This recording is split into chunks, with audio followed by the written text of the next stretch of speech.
Hi, Lynda. Thank you so much for Hello. joining me today. As you know, Mother's Day is coming up really soon. The 10th of May, yeah. And as part of Empowermums month of May, I thought we should just make it into a whole month of Mother's Day, right? Mother's Month. And I thought it would be a really cool project to interview really inspiring and empowering moms like you. Thank So you. we have a friend in common. Her name is Penny Elliott. And I interviewed Penny, and she said, you know, it'll be really great if you approach Lynda because she's got this really fascinating story. She's a money psychologist. She owns a business called Money Mentalist, and I was like, what? What's a money mentalist? And Penny said that you have a daughter who is 30. So in terms of, interviewing different moms, like I'm super excited to hear your story as a mom now who have an adult daughter who can kind of reflect on her own childhood and what it's like for both of you, right? So I'm really happy to have you here. Thank you so much for your time. So You're most welcome. Yeah. So can you tell me a little bit about what's a money mentalist, money psychologist? So my background is an accountant, and what always fascinated me is, why do we do the things that we do? Why do some businesses succeed when others don't?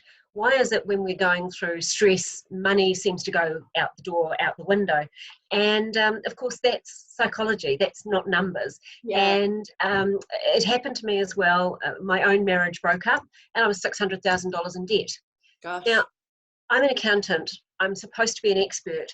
How did I get into that mess? And so that led me on the path of going back to university, studying psychology, and then training with Professor David Kruger in the States. So before I was let loose to work with clients, I had to go through his program and unpack my whole money psychology of myself and my beliefs and behaviors and all of those sorts of things. And then he certified me to train others. So that's what I do. I combine numbers and money mindset and put the two together. Yeah, I find that really fascinating because I think money is such a big topic, right? And you mentioned in our earlier conversation, that's going to be probably one of the longest relationship we have in our lives. Yeah. It's the relationship that we have with ourselves. Yet we don't like to talk about it, right? That's such a taboo subject, especially for women. I personally don't like talking about, how much money I earn or how much I spend. Like, what do you think is the block, or why do you think people find it so hard to talk about money? It's interesting. I'm delving into this a lot more. And, I've always said that for me, numbers tell an amazing story. They tell the story of our life. Yeah. But there is also a huge amount of shame and guilt attached to those numbers if they don't show what you think they should be, if they're not as good, or you don't think you're good with money. And so we tend not to look at it to find that amazing story. We kind of park them and ignore them. And, it's really interesting, even between couples, money's taboo. Couples don't even talk about it. And it's kind of like, well, who do you talk to about money? Where do you go? And that's the bit that really fascinates me. So what I do is I get people talking about money. Yeah. And how do you get people to open up to something that is quite sensitive? Because does it help that you're an accountant and you're like, be a bit more objective and all about the numbers rather than about my feelings about money? I actually think sometimes, being the accountant, I tend to tell people that afterwards. But I think it is, by the time people find me, they're so frustrated. They are just going, I know I can be better than this. I know I can do more than this, but I don't know how. I don't know where to start. Yeah. And once I give them the key and we start to unlock things, particularly I find with women, I have so many women saying to me that this has been the most empowering thing I have ever done for my life. Right. When they're single, and for my relationship when they're in a couple. Right. Yeah. Because it's actually, we hear that phrase a lot about women need to step into their power a lot more. Yeah. And one of the most powerful places we can be is around our money, and get out of this shame about, women only want to buy fluffy cushions and all of that sort of thing. We're actually amazing investors as well.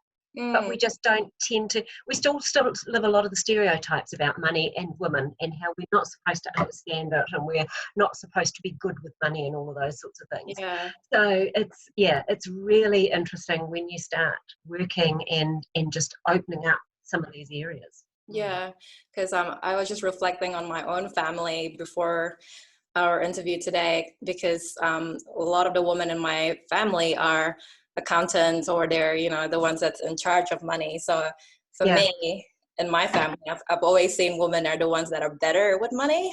So my mom-in-law is a tax accountant, or she's retired.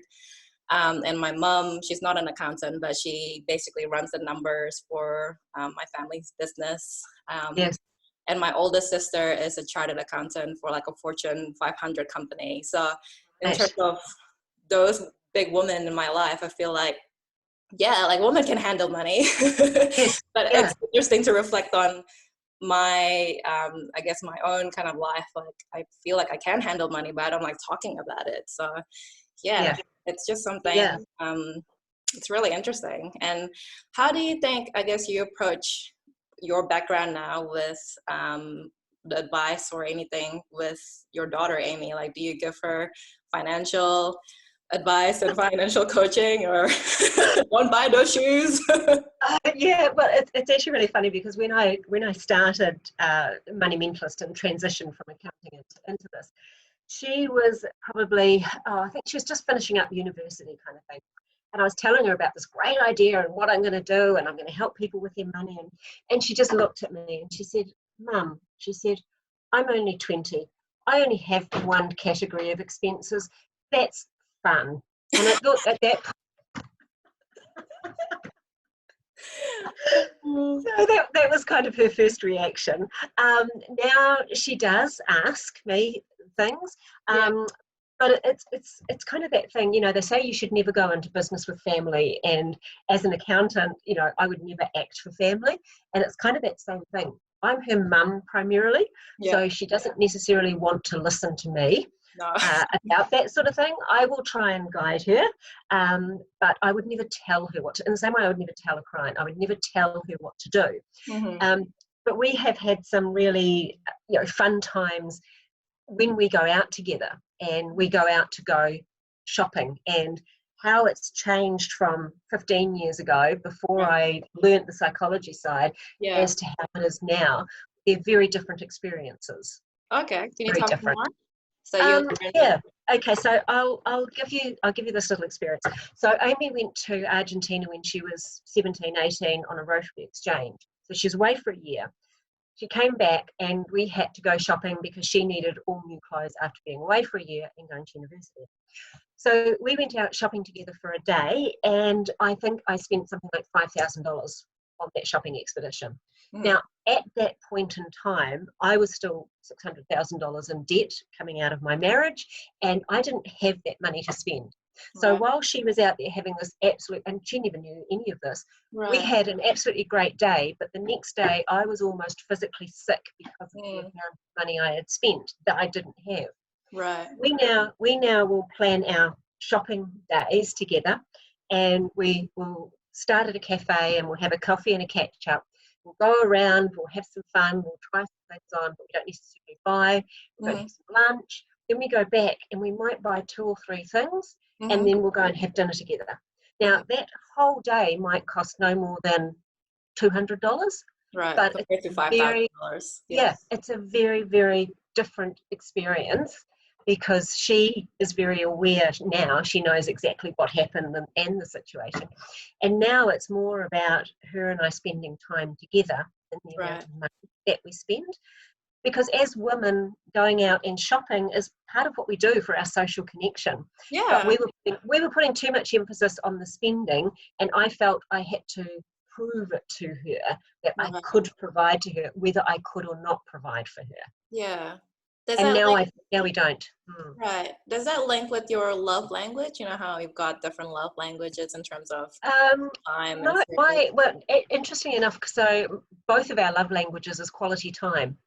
So that's why we do the days out together, because that's part of our quality time.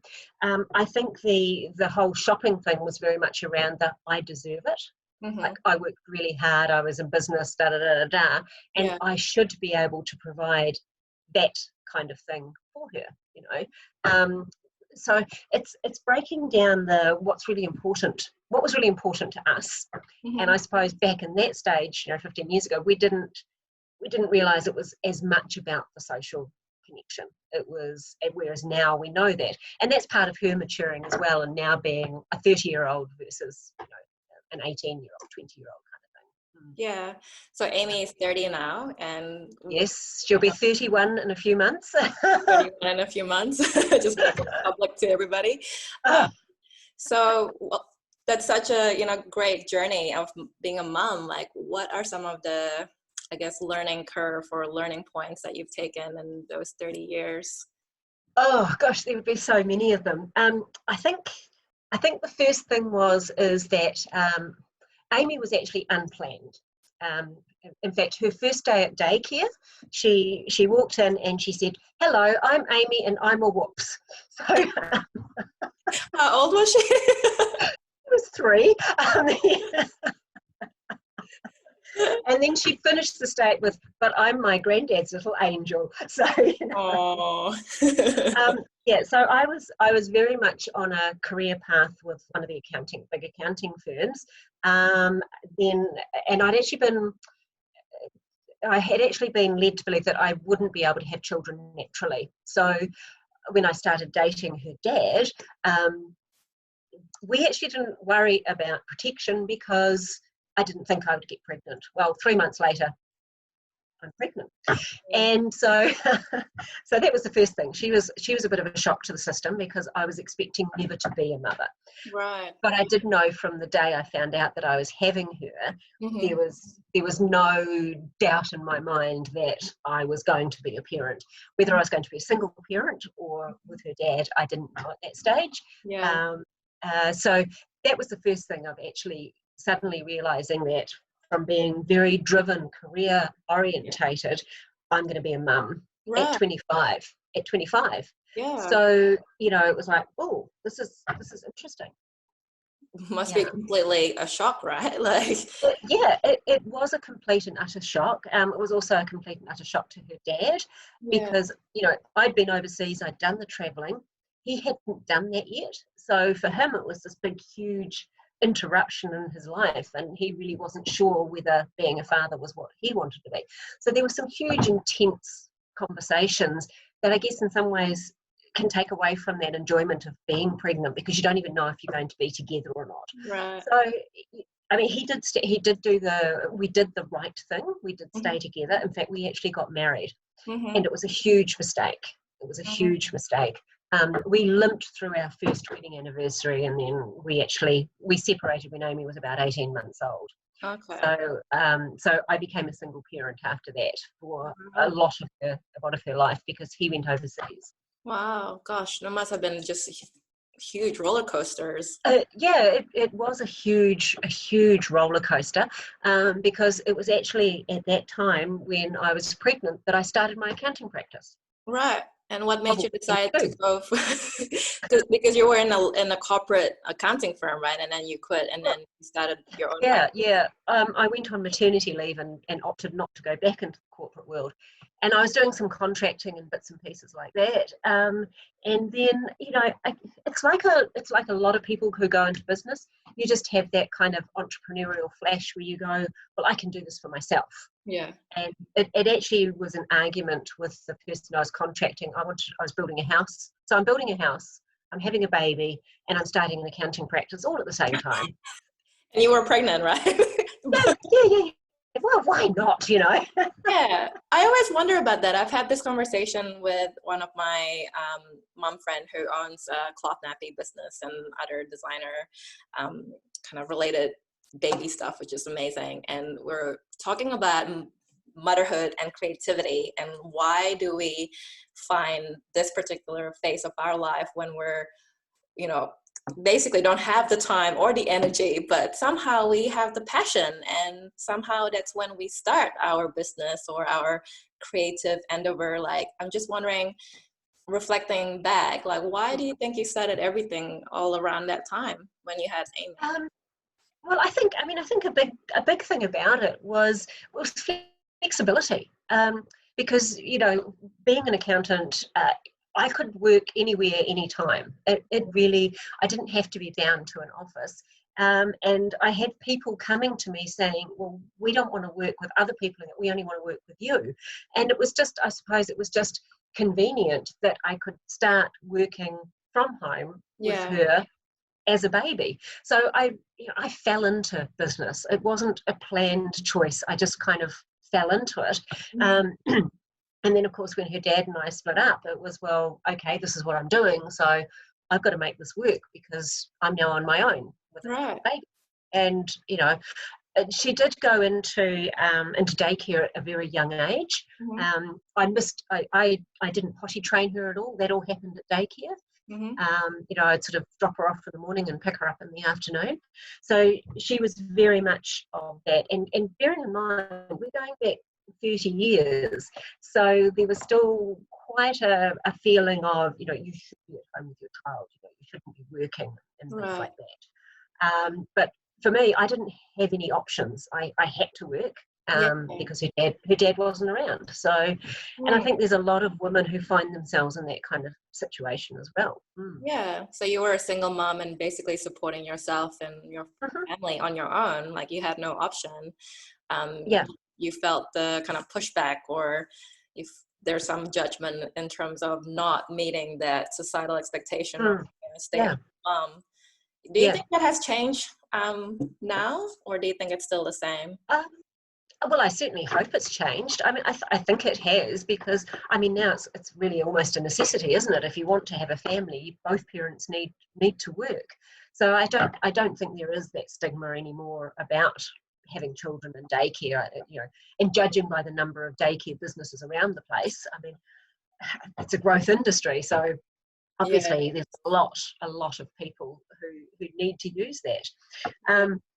And I certainly think, you know, Amy's an only child and she's an extrovert. She went totally the social. There's no way that I could have kept her occupied at home. She loved it. Yeah, she really loved it. And in terms of, I guess, back then, like you were a single mom, what support did you have? Did you have any family around? Well, so my parents were living in Christchurch and they did move up to Auckland to be closer to Amy. She was about 2 or 3 at that stage. So I did have my mum and dad around. And Amy's grandmother on her dad's side, when Amy's dad left to go overseas, she was really worried that she would never see her granddaughter. So I made her a promise and I said, whatever access would have gone to her father is now yours. So she would have Amy every second weekend and she would have a lot of time, because fundamentally also I am not a hugely maternal person and I needed time out. I really needed those breaks. And for her, it developed a really very, very strong bond with Amy, which they still have to this day.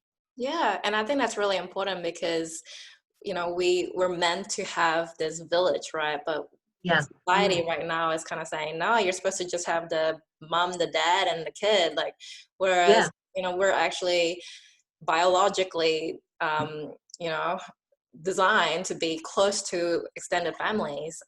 My grandma is still living in a house, in a 4-story house in Jakarta, Indonesia, and she's living with her great grandkids. So it's like 4 generations of one family living in this one massive house. And it's just amazing because she has so much support, and everyone just know what's going on and always just, and it's just this village that we don't have anymore. And I feel really sad that moms right now feel like they need to do everything on their own because we can't, right? Like I just feel we can't. No, we're not. We aren't superwoman as much as we would like to think we are. Yeah, we can't do everything. We kind of run ourselves, you know, into the ground trying to do that. I mean, I would put Amy. So my family is in Christchurch, my extended family, And, you know, so even as a toddler and certainly into primary school, in the holidays, Amy would fly unaccompanied down to Christchurch, and she would spend time with her grandparents and aunts and uncles down there. Yeah. So I was very, that was one thing, because I'm also an only child, and Dad's family still lives in the UK, so I never saw them. So I wanted Amy to have that family connection around her, even though they were sort of scattered all over the place. Yeah, and you're saying that Amy still has really good relationship with Oh her yes, family, yes. right? And because it's that being able to take care of her is fostering that relationship, and you kind of giving that opportunity is good both for you and for Amy and for everyone involved. It's not Yeah, she's very close. She's very close to her grandmother on her dad's side, and she's also very close to my parents as well. I mean, they sometimes drive her crazy. I mean, older people drive all of us crazy at times, but you know, she will always make the effort to make sure that she does talk to them and keep up and keep in contact with them. Yeah. And looking back, what do you think were some of the hardest part of being a mom? There's no rule book. No, there isn't. Yeah, and I think it was just really flying by the seat of your pants most of the time. And was it hard for you being an accountant? I'm just assuming, because obviously I have lots of accountants in my family, and they definitely like rules, and especially my mom-in-law, who's a tax accountant, you know, she just likes things to be very clear. Yeah, I like structure, I like plans, and she wasn't going to fit into that nicely, into that, into that plan and into that box. But I think that also taught me a lot too, to become a little bit less structured. So I think for me that was really interesting. It was just I look back now and people say, oh, how did you manage? And I actually go, I honestly have no idea. About the first 8 years of her life are a complete and utter blur. I have no idea what we did. I have no idea how we coped. I had no idea how I actually managed to grow a business during that phase. It just happened. And I do wonder, you know, now talking, I've got some friends who are having their grandchildren, and they're kind of going, I can't believe all the information that is now being given. And one of my girlfriends said her daughter was almost a nervous wreck before having her first child, because she was terrified of what she might do wrong because information overload. Maybe we were a bit too much the other way, where there was very little information. I didn't know how to do a nappy until she was born. You know, you learn how to do it, and it's fine, right? You just learn, and she survived. You know, she survived till 30, and she's perfectly fine. So I think it's just trusting your instinct. I remember Dad saying to me once. He said, Lynda, he said, raising a child is a total experiment. He said, and to the day you die as a parent, you will never know whether you've got it right or wrong. He said, but you just keep experimenting. And I'm going, that was actually pretty good advice from Dad, because that's what I did. Just trust your gut instinct. Trust my instinct, yeah. Yeah. And did you ever kind of doubt that instinct once in a while? Whether you were doing the right thing? Yeah, definitely. And I guess that's where I was kind of lucky that at least I had my mum there. And I did have a few girlfriends as well who had children as well. But yeah, I think the hardest times is when you are a single parent and you have to deal with the ex-partner and how they are different with your child than you are, and balancing that difference of how we would raise, how I was choosing to raise her, how he would want to spend time when it was his and I know I certainly struggled with that, because at the age of 16, Amy wanted to go and live with her dad for a while. Yeah. And, you know, that as a mum, that really did break my heart. And you know, I'm on the phone to mum and dad and crying down the phone to them. And again, Dad's a little gem of wisdom. He said, look, Lynda, trust yourself. You've had her for 16 years. You've grounded her. You've given her good, strong morals. You've given her good, strong values. You have to let her go. You have to let her go and do this and live with her dad and just see what it's like. So I went, okay. So I took a big, deep breath and I did it. But I put things in place to make sure that we still had a lot of contact, and I would go and have breakfast with her and all of those sorts of things. She lived with her dad for 6 months and said, no, I've had enough. I'll come back home now. So I guess Yeah, she came back home to me. Yeah. So, you know, I think that's where you just have to believe in yourself and what you have done, because if you've been brought up, you know, like I'm sure you have as well, with good, strong family morals, and you're clear on those values, as long as you pass those on, as a teenager, they're going to reject them, but they will come back full circle again. Yeah. So what are those values that you hope to instill or have instilled in Amy? Respect, trust, love, obviously, and some boundaries, and staying within those boundaries. Yeah. Yeah, boundaries with herself as well as with others, or yes, yeah, around herself. I never set. We never actually went. You have a curfew of 10 o'clock, or you must do this, or you must do that. We had a little kind of set of guidelines, and it would be, I always need to know where you are. I always need to know what the emergency contact number is. And this is plan C if ever you are in trouble. Because I lived out in Glenbrook and all her friends were in town. So she would spend a lot of time staying with friends in town. And rule number 3 was, if anything happens, you know you have the taxi card, you know they will take you to the office, and you know to call me and meet you. So we always had guidelines. right. And that was how it worked. So, you know, it was never you'll be home at 11 o'clock or you're in trouble. It's I trust you. So I instilled a huge amount of trust in her and in her ability to make good judgments as well, even as a teenager.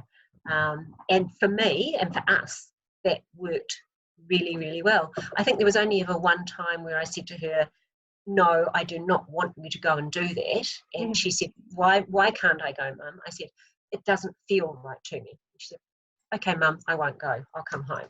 Right.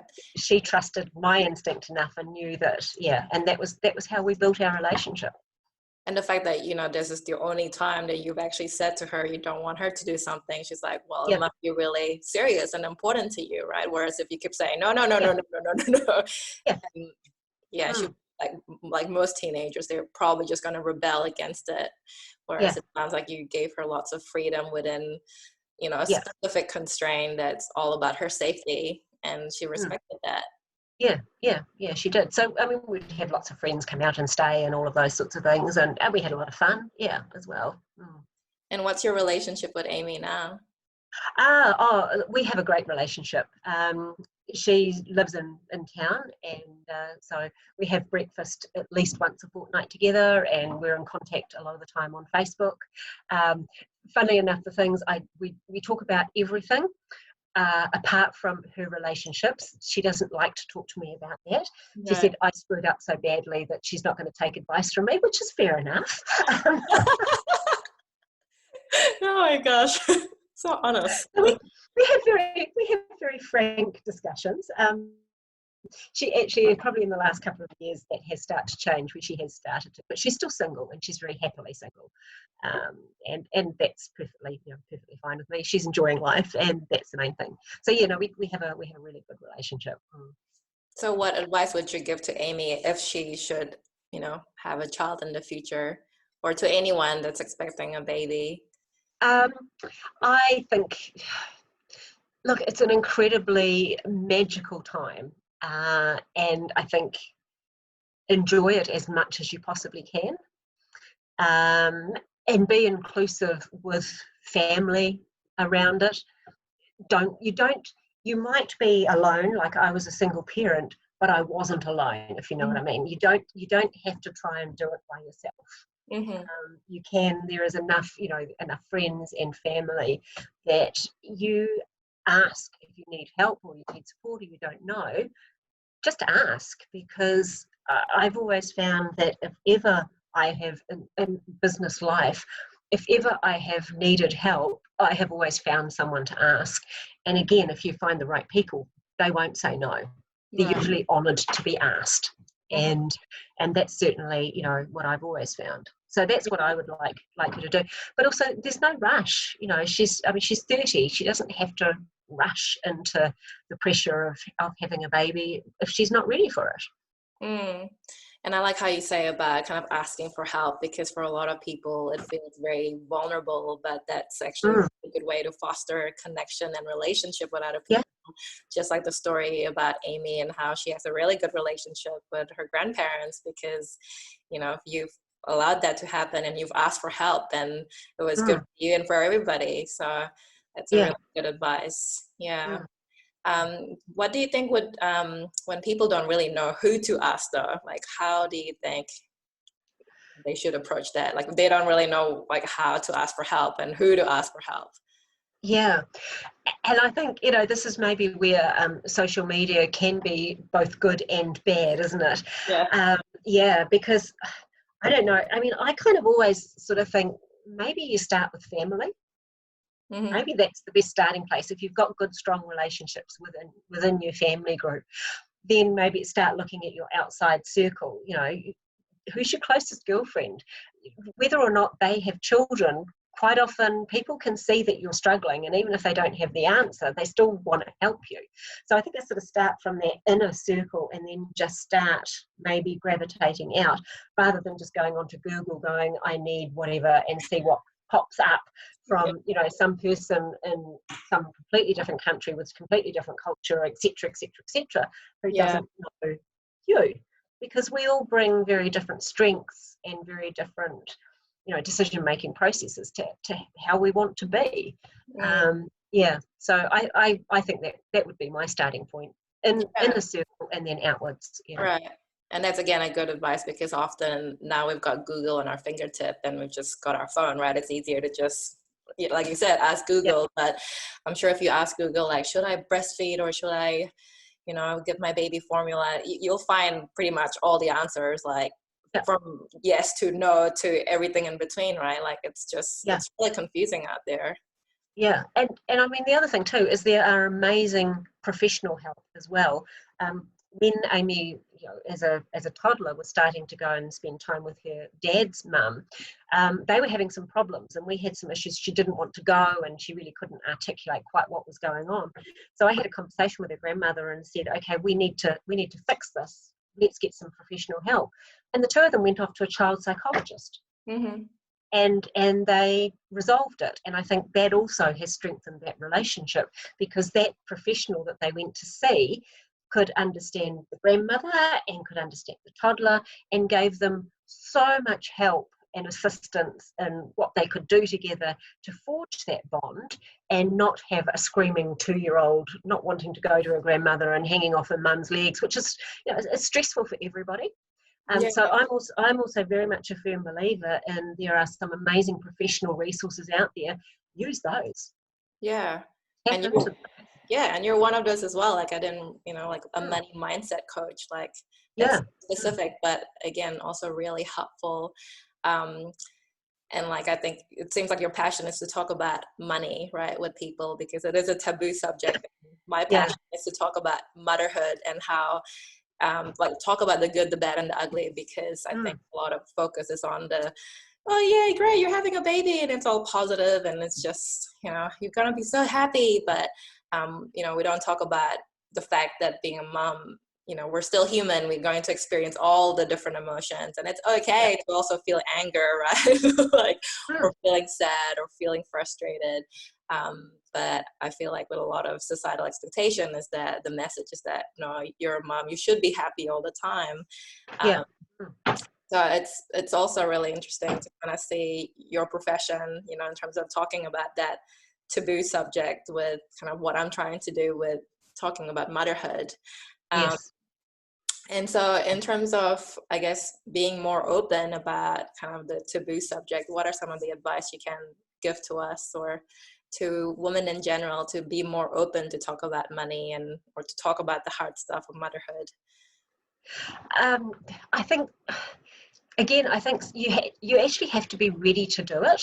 I think that's the first thing, because if you aren't open to learn and to want to change, you're not going to take on board the advice that you are going to get. So that's the first thing. You have to be open and you have to be willing to hear other people's point of view, and then it's a matter of choosing what's going to work best for you in your circumstances, and also sometimes actually pushing back some of the things that you're told if they aren't really going to fit with you. So it is, I think, we all have this thing, I guess, you know, in the pit of our stomach, don't we, where we sometimes wake up at night and there's something that's going on in our head. We need to listen to that voice, because that's the little voice that is saying to us something's not quite right, we need to do something about it. Right. And that's our intuition, and we don't listen to our intuition enough. I think partly because we're so busy, we're racing around like headless chooks. We don't sit and listen to what we're telling ourselves, and some of the things that are going on within us that say there's something not quite right here. You need to explore this. You need to think about this. Then maybe it is the time to go and do a bit of Googling and find out what is around, because, you know, I didn't know about you until you contacted me. A lot of people don't know about me. It's all of us talking about all these different specialists, all these people who do amazing things that we actually don't know about until we start Googling and asking some of those questions about what is our little voice saying to us. What is our little voice? What is our little voice saying? I will always ask clients, so what's keeping you awake at night? And they always have something. And that will usually be the driver that has started a conversation with me. And I guess when you talk to mums, there'll always be that little niggle, there'll always be that little thing, that little voice that's going, I'm not good enough, I don't know how to do this, and I want to change. I want to be better, I want to be able to do better. And that's, you know, that's really, I guess, what I'm about, is helping you do something and improve something. But the other side of the coin is that you don't judge anybody for what they have done. Right. And that's what I think stops a lot of people asking for help, because they think they feel they're going to be judged. Yeah, exactly. And I think that's why people don't talk about their experience openly and honestly, right? But you just put a filter on and just say, yeah, everything's great. I'm loving my baby. And because we fear judgment and what people think about us. And I think what you're saying about intuition, it's so interesting, because you're right. I think a lot of people, especially women and men in particular, we don't like to listen to our intuition, because it's not comfortable, and usually it's, you know, it's not going to be convenient, right? Like it's it's hard as well, and it probably, if we do listen to our intuition, it means that we would need to make a big change in our life, and change is really scary. Yeah. And that we're going to hold ourselves back, because it's better to be in the known rather than go into the unknown, which is, it might be better, but because we don't know about it, it's very unfamiliar and really scary. Yes, yeah. I remember David saying to me that we can spend an awful lot of time in uncomfortable comfort zones.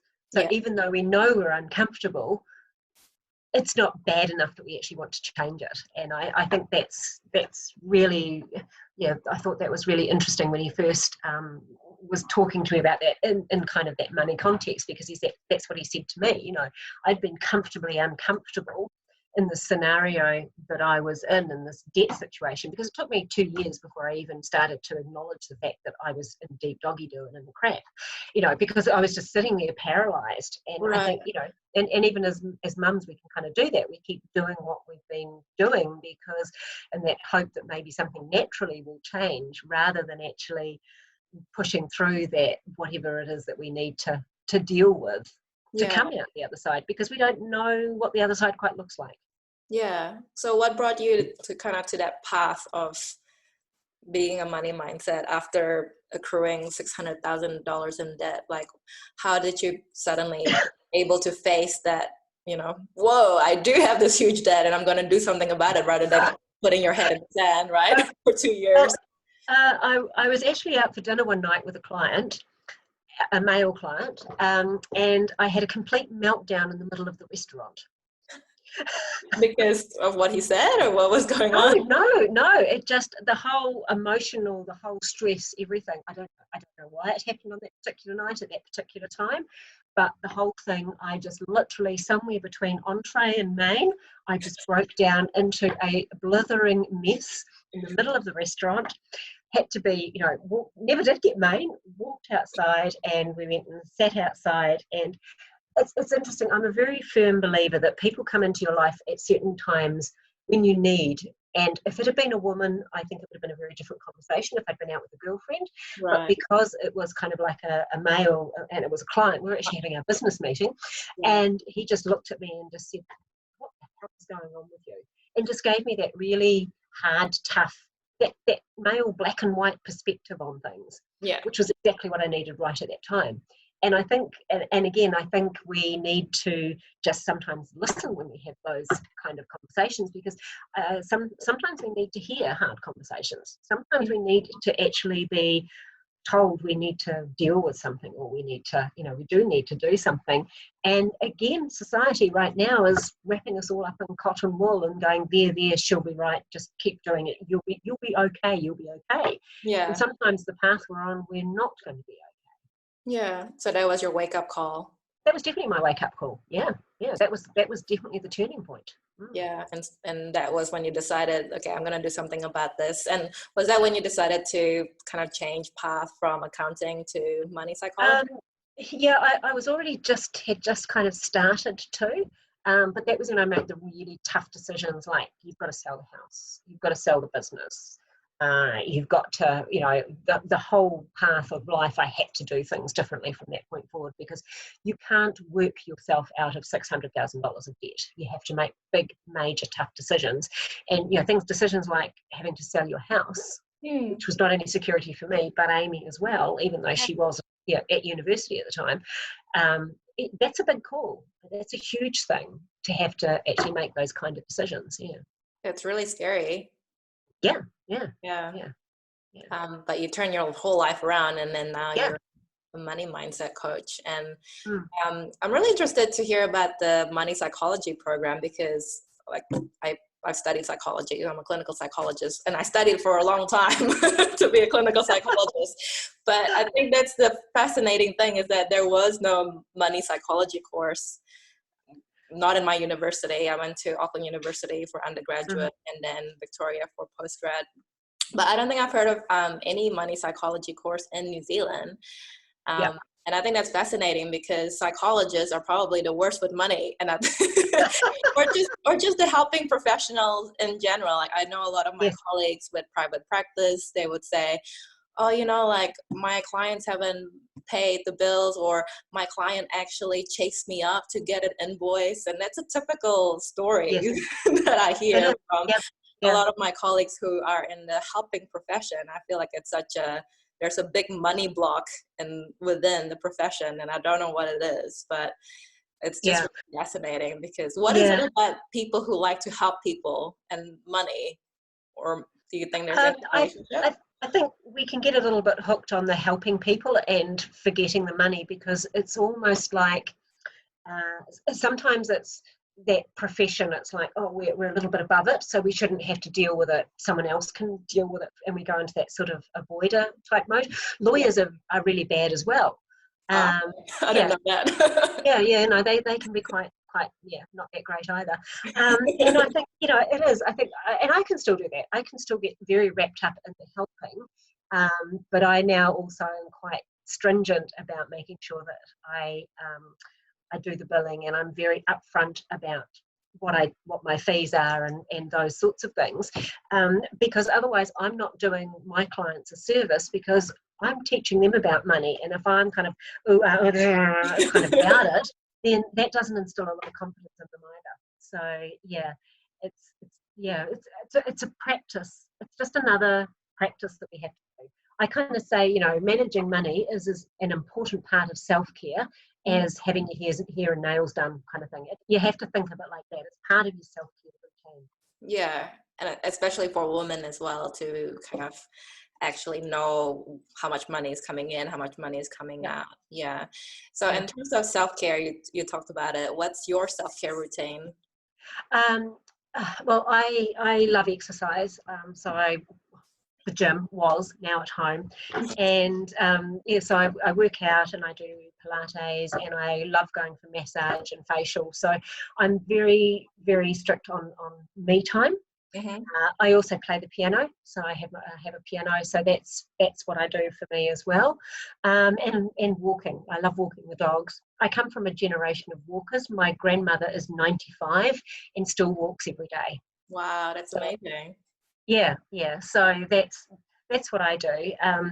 I'm very much, I suppose, a girly girl. You know, I love jewelry and all of those sorts of things, and I guess I kind of put myself first, because if I'm not healthy and well, then I can't be healthy and well for everybody else. Mm-hmm. So I do, and my lovely partner Simon, you know, I make him take his vitamin C every day and all of those kinds of things to make sure he keeps well as well. But yeah, it's actually having downtime, making time to have downtime. Yeah, scheduling in the downtime. And was Yeah. it something that you had to learn as a mom? Was it a gradual process, or have you always been Yeah, I didn't learn this at all until very, very much later. I was very much the headless running around trying to do everything, be everything for everybody. Yeah. And then wondering why I would get sick, why I was catching every bug that's going around. And it's because I was trying to just do too much all the time. I just didn't stop. And so, yeah, my health, I have, if I'm doing too much, I get a sore throat, and that's my warning signal that I have to stop. And so I now listen to that, whereas before I wouldn't actually listen to what my own body was telling me. Right. And I never scheduled downtime. The weekends that Amy would be with her grandmother, I'd be racing around catching up with friends or catching up on work and things like that, but never actually stopped to smell the roses. Mm-hmm. And I like how you say that, you know, you didn't actually listen to your body, because I think as new moms, we have been kind of almost trained not to listen to our body. Right? Like, we're breastfeeding the baby and then we need to pee, but we can't pee, so we're just going to ignore the pee signal. Or like, we're really hungry, but the kids are like running around screaming. We're always constantly putting our kids' needs first rather than our own. And I think over time, you kind of need to be able to relearn to remember and to listen to your own body signals, right? And I'm like that too constantly. I'm like, I need to pee, but I haven't peed for like hours because my kids' needs are always, you know, met first. Yeah. And I think we also forget about our relationship needs as well. I mean, I was a single parent, but talking with friends and things like that, and I'm amazed, and they go, oh, well, we never actually had a holiday without the children until they were 13 or 14. And I'm going, what? How is that for your relationship? How come you feel you can't leave your children with someone that you trust and love, like parents or grandparents or somebody, to even go and have a weekend, and they're now, you know, in their early teens?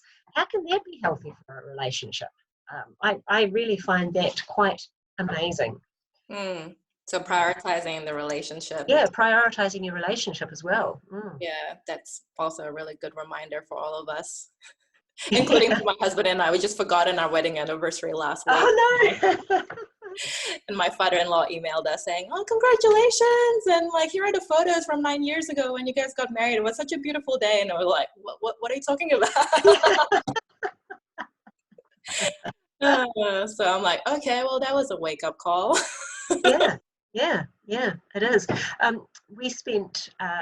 So Simon, my partner, he has 7 grandchildren, and last year we did twice. Last year we went on I call it grandparent duty, and so our first grandparent duty was 3 weeks in Nicaragua, spending time with the 2 youngest ones to help out his daughter-in-law, and then we spent 3 weeks with the elder boys, and while their parents actually went overseas.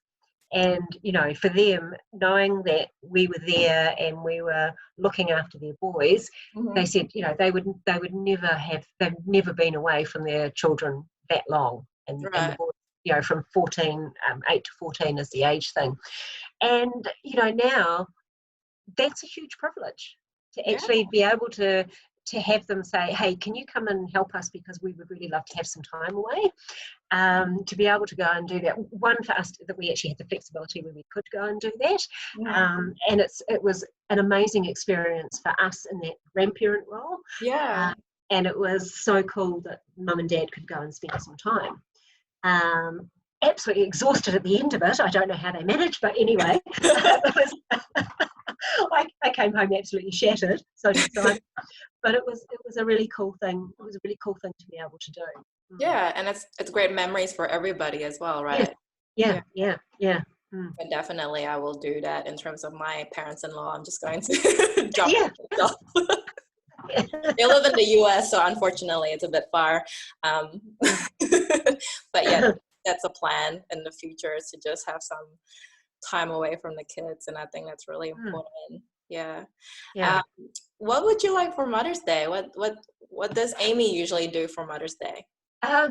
Well, we have a tradition in our family where we have high tea, but we don't go on Mother's Day. We have it a little bit later.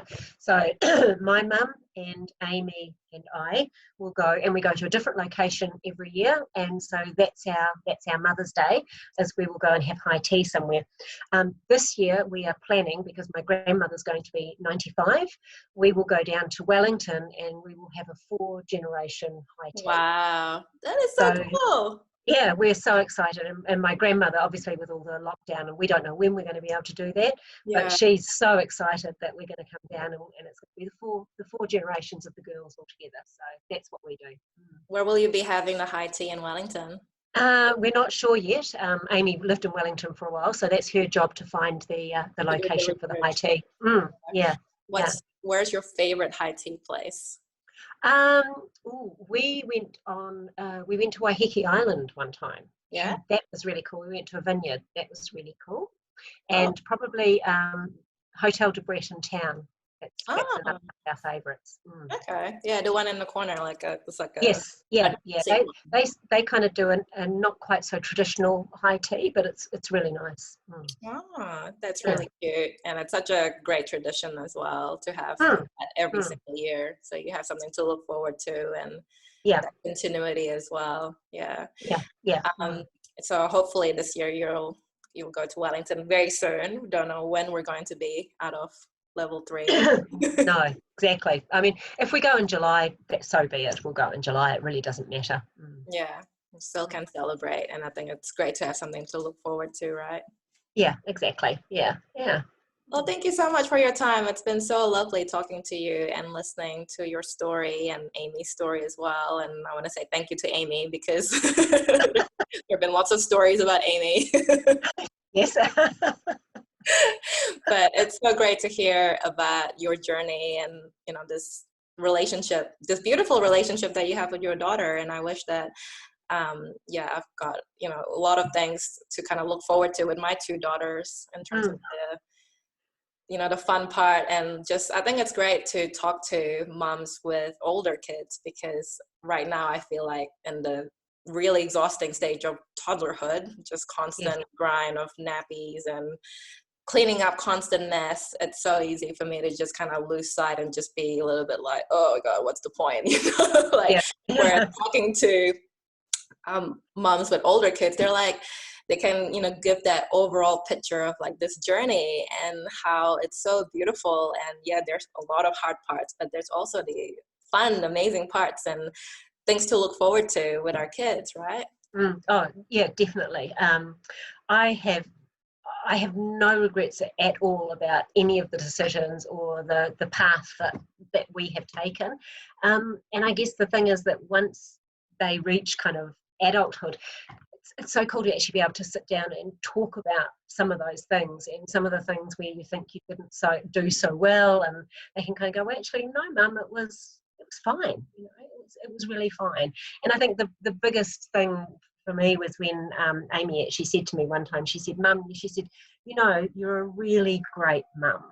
And I'm going, it's just so I'm going, wow, thank you, because obviously she's had mum and dad separate, and she said, I've looked at you and your life and what you've done, and I realise how hard you worked when you were building the business and bringing me up. Yeah. And she said, I don't think I ever appreciated that until I was older. So that would be my message for mums in business as well, is that they do realise and understand a lot more than you think they do. Right. And they do, and they will come round and actually really appreciate the sacrifices that you make in your life to give them the support and what they need. And you touched on it before, love languages. I think that's really super, a great tool to have, and to understand what yours are and what your children are. That just makes it like so much easier. Yeah. That made a huge difference once I figured that out. Right. With your relationship with Amy and what she needed. Just what she needed, and making sure that need of quality time, not quantity, for her it's always been quality. It was like, I can do that. Yeah. I can do that. I can give quality. I can't give quantity, but I can do quality. Yeah. So that was probably, I guess, I suppose if you want the biggest takeaways, those would be the two things. Oh, great. Thank you so much, Lynda. I really appreciate your time. Oh, you're most welcome. It's been my absolute pleasure. Thank you. Good night. Good night. See you.